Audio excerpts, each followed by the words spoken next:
ഒരു കുഞ്ഞിക്കഥ പറയട്ടെ, ആണോ? അതല്ലേ? ഒരു പക്ഷി, ഒരു അമ്മക്കിളി, ഫാർ ബ്യൂട്ടിഫുൾ, ഒരു അമ്മക്കിളി തൻ്റെ കുഞ്ഞിക്കിളികളെ പറക്കാൻ പഠിപ്പിക്കുക.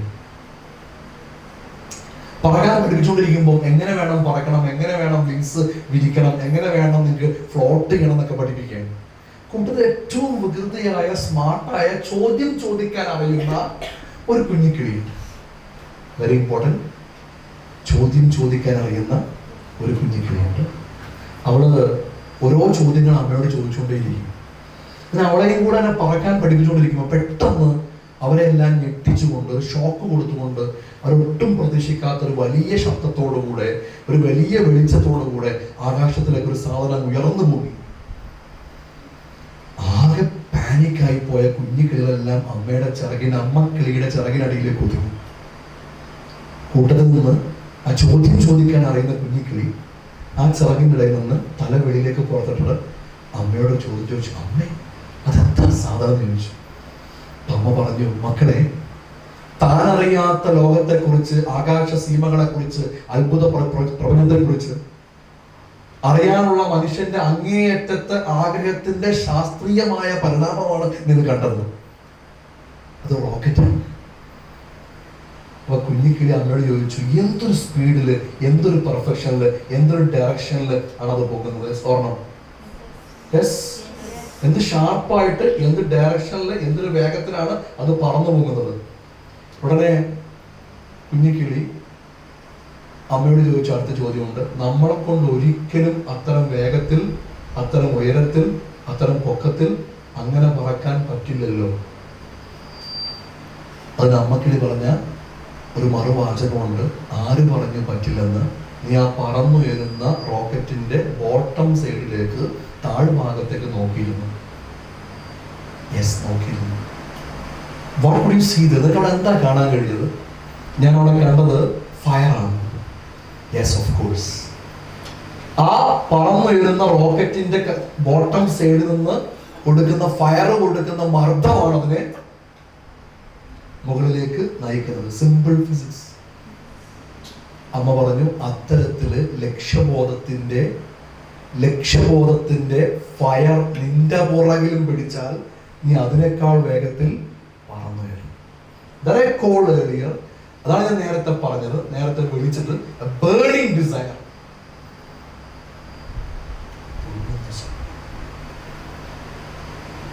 Do we have such a burning desire?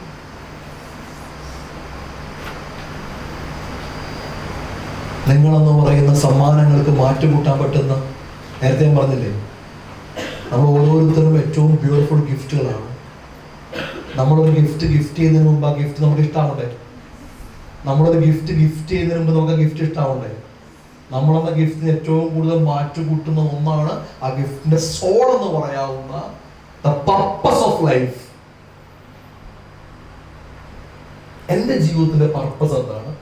ആ പർപ്പസ് ഡിഫൈൻ ചെയ്യുന്ന ട്രാക്കാണ് നമ്മുടെ കരിയർ.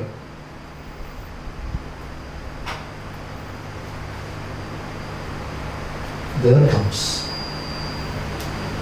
മറ്റാർക്കും വേണ്ടിയല്ല, എനിക്ക് വേണ്ടിയാണോ ഞാൻ അത് ചൂസ് ചെയ്തത്? പണമാണ് നിങ്ങളുടെ ഇൻസ്പിറേഷൻ എങ്കിൽ ഞാൻ എഴുതി ഒപ്പിട്ട് തരാം, യു കാൺട്ട്. പ്രശസ്തിയാണ് നിങ്ങളുടെ ഇൻസ്പിറേഷൻ എങ്കിൽ ഞാൻ തറപ്പിച്ച് അണ്ടർലൈൻ ചെയ്ത് പറയുന്നു, യു കാൺട്ട്. അതിനപ്പുറത്ത് നിങ്ങളെ മോട്ടിവേറ്റ് ചെയ്യുന്ന ഫാക്ടേഴ്സ് ലിസ്റ്റ് ചെയ്യാൻ കഴിയും. വൈറ്റ് പേപ്പർ എടുത്തിട്ട് ഞാൻ എന്തുകൊണ്ട് ഈ ഡ്രീം, ഈ എയിം സെറ്റ് ചെയ്തു? What are reasons and fuels? എന്തെല്ലാം കാരണങ്ങൾ, എന്തെല്ലാം ഇന്ധനങ്ങൾ എനിക്ക് എങ്ങനെ നടക്കാനുണ്ട്? പെൻഡൗൺ ചെയ്യണം.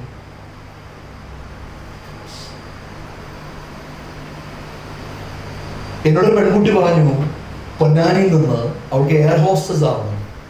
ഞാൻ ചോദിച്ചു, എന്തിന് എയർ ഹോസ്റ്റസ് ആവണം?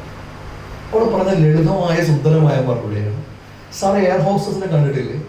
എയർപോർട്ടിന്റെ കോറിഡോറിലൂടെ പൈലറ്റ് വരുമ്പോൾ പൈലറ്റിന്റെ പുറകിൽ ഇടവും വലവുമായിട്ട് വരുന്ന സുന്ദരികളായ ബ്യൂട്ടിഫുൾ ആയിട്ടുള്ള നല്ല ആറ്റിറ്റ്യൂഡൊക്കെ ഇട്ടിട്ട് ഭംഗിയായിട്ട് വരുന്ന എയർ ഹോസ്റ്റസിനെ കണ്ടിട്ടുണ്ട്. എന്തൊരു ഭംഗിയാണ് സാറേ, എന്തൊരു സ്ഥാനമാണ് സാറേ, അത് കണ്ടുകൊണ്ട് ഞാൻ എയർ ഹോസ്റ്റസ് ആവാൻ കൊതിക്കുന്നു. ഞാൻ അവളോട് പറഞ്ഞ വാചകമുണ്ട്, you can be an air hostess. എങ്ങനെ? ഇന്ത്യക്ക് അഭിമാനമാറിയ ഒരു എയർ ഹോസ്റ്റസ് ഉണ്ട്. ലോകത്തിന് മുമ്പിൽ ഒരു എയർ ഹോസ്റ്റസ് എങ്ങനെയാവണമെന്ന് ജീവിതം കൊണ്ട് തെളിയിച്ച ഒരു എയർ ഹോസ്റ്റസ് ഉണ്ട്. കത്തി അമരുന്ന വിമാനത്തിലെ അവസാനത്തെ പാസഞ്ചറെയും വിമാനത്തിന്റെ പുറത്തേക്കാക്കിയിട്ട് ആ വിമാനത്തോടൊപ്പം ഞെരിഞ്ഞമരുന്ന രീതിയിൽ തന്റെ ഉത്തരവാദിത്വത്തെ തന്റെ ഏറ്റവും വലിയ ആരാധന എന്ന പോലെ തന്നിലേക്ക് എടുത്ത ഒരു എയർ ഹോസ്റ്റസ്.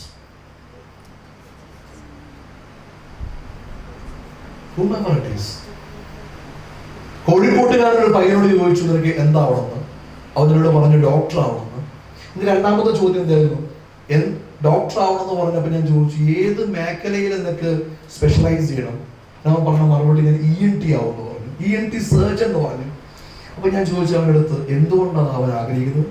അവൻ പറഞ്ഞ മറുപടി, സാറിന് കോഴിക്കോട്ടെ പ്രശസ്തനായ ഒരു ENT ഡോക്ടർ അറിയാവോ? എനിക്കറിയാവുന്ന ഡോക്ടറാണ് സാർ. അദ്ദേഹത്തിന്റെ ഹോസ്പിറ്റലിൽ ക്ലിനിക്കിൽ പോയിട്ടുണ്ടോ? ഞാൻ പറഞ്ഞു പോയിട്ടുണ്ട്. സാർ അദ്ദേഹത്തിന്റെ കാറ് കണ്ടിട്ടുണ്ടോ? സാർ അദ്ദേഹത്തിന്റെ ക്ലിനിക്കിന്റെ ഭംഗി കണ്ടിട്ടുണ്ടോ? കാറിന്റെ വില എന്താണെന്ന് അറിയോ? സാർ അദ്ദേഹം ഒരു OPയിൽ ഒരു പേഷ്യന്റിനെ നിന്ന് വാങ്ങിക്കുന്ന ഫീ എത്രയെന്ന് അറിയോ?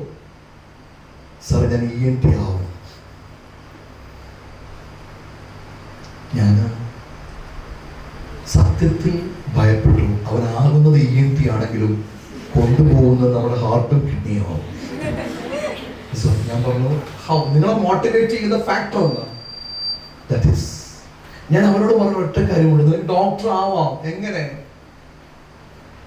രക്തത്തിൽ കുളിച്ച് കിടക്കുന്ന രോഗിക്ക് വേണ്ടി രാത്രി അത്രയും നിൽപ്പിൽ നിന്നുകൊണ്ട് മേജർ സർജറിക്ക് വേണ്ടി ഒരു കണ്ണിമ പോലും ചിമ്മാതെ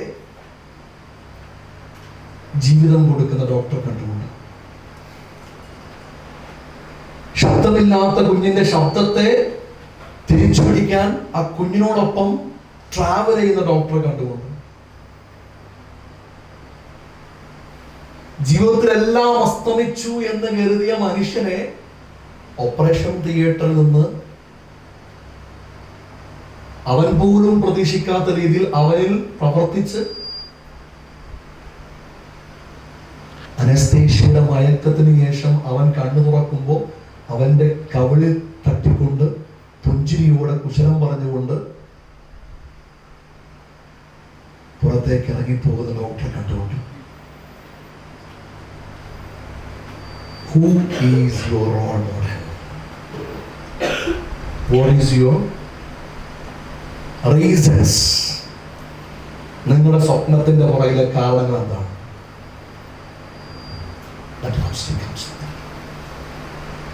ഒരാൾക്ക് വേണ്ടി മാത്രം കാണുന്ന സ്വാർത്ഥമായ സ്വപ്നങ്ങളാണ് നിങ്ങളതെങ്കിൽ ഞാൻ പറയുന്നു, അത് പാതി വഴിയിൽ പൊളിഞ്ഞു പോകാം. Can you dream for many people? ഒരുപാട് പേർക്ക് വേണ്ടി സ്വപ്നം കണ്ടിട്ടുണ്ടോ?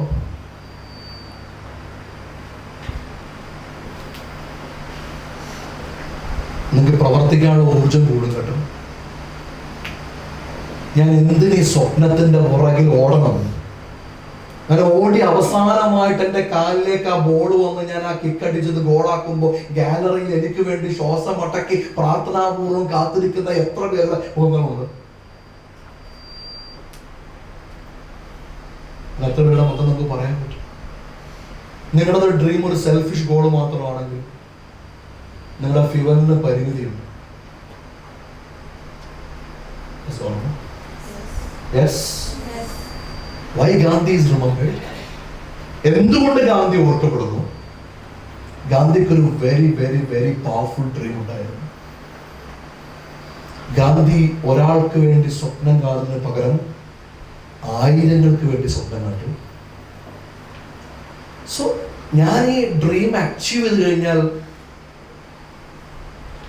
അതെങ്ങനെ എൻ്റെ പർപ്പസിൽ, ലൈഫിന്റെ പർപ്പസിലേക്ക് എനിക്ക് ചാനലൈസ് ചെയ്യാൻ കിട്ടും? അവിടെയാണ് ചോദ്യമുള്ളത്. അവിടെയാണ് we have to find answers. നിങ്ങളൊക്കെ സ്വപ്നങ്ങൾ എഴുതി വെക്കുന്നവരായിരിക്കും. ആ സ്വപ്നങ്ങൾക്ക് താഴെ നിങ്ങൾക്ക് അതിലേക്കുള്ള നിങ്ങളെ ലീഡ് ചെയ്യുന്ന, മോട്ടിവേറ്റ് ചെയ്യുന്ന ഫാക്ടേഴ്സും കൂടെ പെൻ ഡൗൺ ചെയ്യാൻ കഴിയും. ചൂസ്.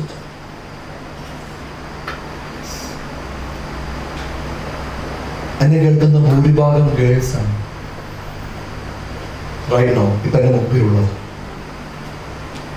നിങ്ങൾ ലോകത്ത് ഏറ്റവും കൂടുതൽ സ്നേഹിക്കുന്ന, പോരാട്ടത്തിന്റെ പ്രതീകമായി കാണുന്ന ഒരു വനിതയുടെ പേര് പറയുന്നത്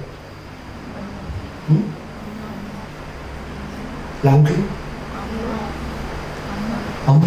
ഓഫ്കോഴ്സ് KGF പറയുന്ന പോലെ അമ്മയാണ് ഏറ്റവും വലിയ പോരാളി. ഓഫ്കോഴ്സ് അമ്മയാണ് ഏറ്റവും വലിയ പോരാളി, സംശയമൊന്നുമില്ല. തോറ്റുകൊടുക്കാത്ത ഒന്നിന്റെ പേരാണത്ര അമ്മ, അല്ലേ? നമ്മളിൽ നമുക്കില്ലാത്ത പ്രതീക്ഷ പോലും നമ്മളിൽ വെക്കുന്ന ഒരാളുടെ പേരാണ് അമ്മ. അങ്ങനെയല്ലേ പലപ്പോഴും? നമ്മളിൽ നമുക്കില്ലാത്ത കോൺഫിഡൻസ് പോലും നമ്മളിൽ വെച്ചു വരുന്ന ആളുടെ പേരല്ല അമ്മ. ആണോ? അല്ലേ? യെസ്. നമ്മളടക്കം മതി എന്ന് പറയുമ്പോ അല്ല തനിക്ക് പറ്റും എന്ന് നമ്മോട് പറയുന്നതാണ്. ചിലപ്പോൾ നമുക്ക് മുമ്പേ കരയുന്നതാണ്.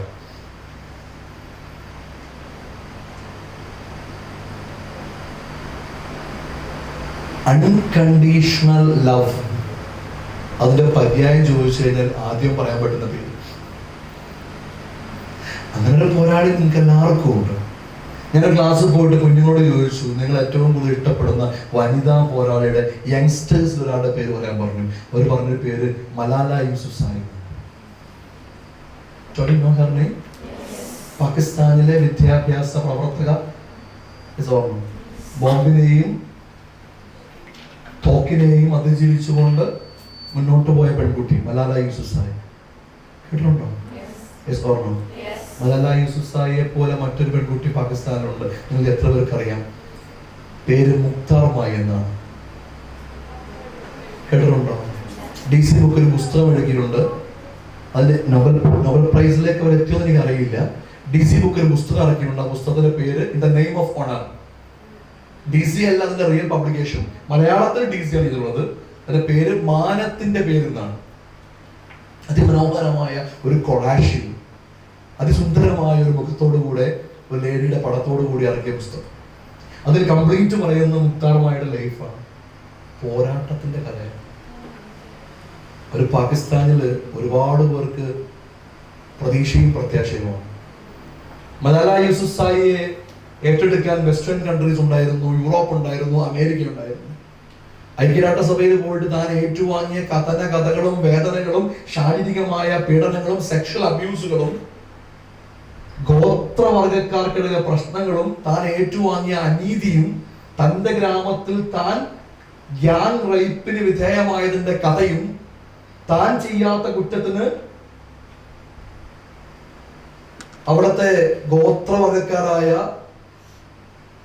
അപരിഷ്കൃത നീതികൂടം ഗോത്രനീതിയുടെ ഭാഗമായിട്ട് താൻ പോലും അറിയാത്ത കുറ്റത്തിന് തന്നെ ശിക്ഷയ്ക്ക് വിധേയമാക്കിയതിന്റെ കഥ.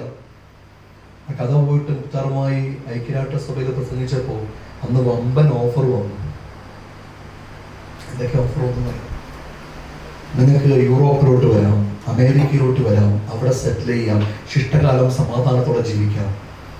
പകരം അവരോട് ഒറ്റ വാക്കിൽ നന്ദി പറഞ്ഞുകൊണ്ട് മുക്താറുമായി എന്ന് പറയുന്ന പെൺകുട്ടി അന്ന് പറഞ്ഞ മറുപടി ഇതാണ്: നിങ്ങളോട് നന്ദിയുണ്ട്, നന്ദിയുണ്ട്, നന്ദിയുണ്ട്. കേട്ടതിന്, എമ്പതി കാണിച്ചതിന്, ചേർത്ത് പിടിച്ചതിന്, എന്റെ ശബ്ദം ലോകത്തെ കേൾപ്പിച്ചതിന്. പക്ഷേ നിങ്ങളുടെ ഓഫർ സ്വീകരിക്കാൻ എനിക്ക് പറ്റില്ല. കാരണം നിങ്ങൾക്ക് ഞങ്ങളുടെ നാട്ടിൽ നിന്ന് ഒരു മുക്താറുമായിയെ രക്ഷിക്കാൻ പറ്റുമായിരിക്കാം. അവിടെ ആയിരക്കണക്കിന് മുക്താറുമായിമാരുണ്ട്. അവരെ രക്ഷിക്കലാണ് എന്റെ സ്വപ്നം. ഈ ഒരു ശബ്ദം ഞാൻ മുമ്പ് കേട്ടിട്ടുണ്ട്. ആരുടെ ഭാഗത്തുനിന്ന് അറിയോ?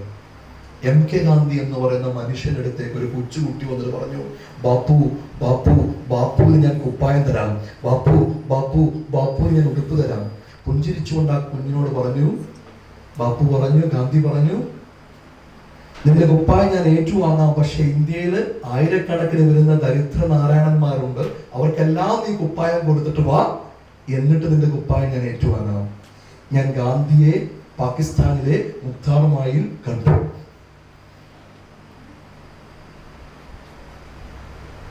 സ്വപ്നങ്ങൾ തലമുറകളിൽ നിന്ന് ദേശാന്തരങ്ങളിലേക്ക് സഞ്ചരിക്കും. ആ സ്വപ്നം നിസ്വാർത്ഥമാണെങ്കിൽ, ആ സ്വപ്നം നിസ്വാർത്ഥമാണെങ്കിൽ. സോ അങ്ങനെ നമുക്ക് വലിയ ഡ്രീമിന്റെ പുറകെ പോവാം. അറിയോ? Yes. So why should I learn, why should I study എന്ന് ചോദിച്ചു കഴിഞ്ഞാൽ we do have A proper answer. ഞാൻ എന്തിനു പഠിക്കണം എന്ന് ചോദിച്ചു കഴിഞ്ഞാൽ നമുക്കൊരു നല്ല ഉത്തരം നമ്മുടെ കയ്യിൽ ഉണ്ടാവണം. Do we have? യെസ്. അത് കൺട്രോൾ ചെയ്ത് വെക്കുക, എഴുതി വെക്കുക. ഞാൻ പറഞ്ഞു നിങ്ങൾക്ക് വ്യതിയാനങ്ങൾ ഉണ്ടാവാം ചിന്തകളിൽ, കാഴ്ചപ്പാടിൽ, വിശ്വാസങ്ങളിലൊക്കെ. We do respect, is it? പക്ഷെ ഞാൻ എന്തിനു പഠിക്കണം എന്നുള്ളത് എന്നെ മോട്ടിവേറ്റ് ചെയ്യുന്ന ഫാക്ടേഴ്സ് എനിക്കുണ്ടാവും. അതിനെ കെടാണ്ട് സൂക്ഷിക്കണം ഞാൻ. ഊതി ഊതി ഊതി കത്തിക്കണം ഞാൻ.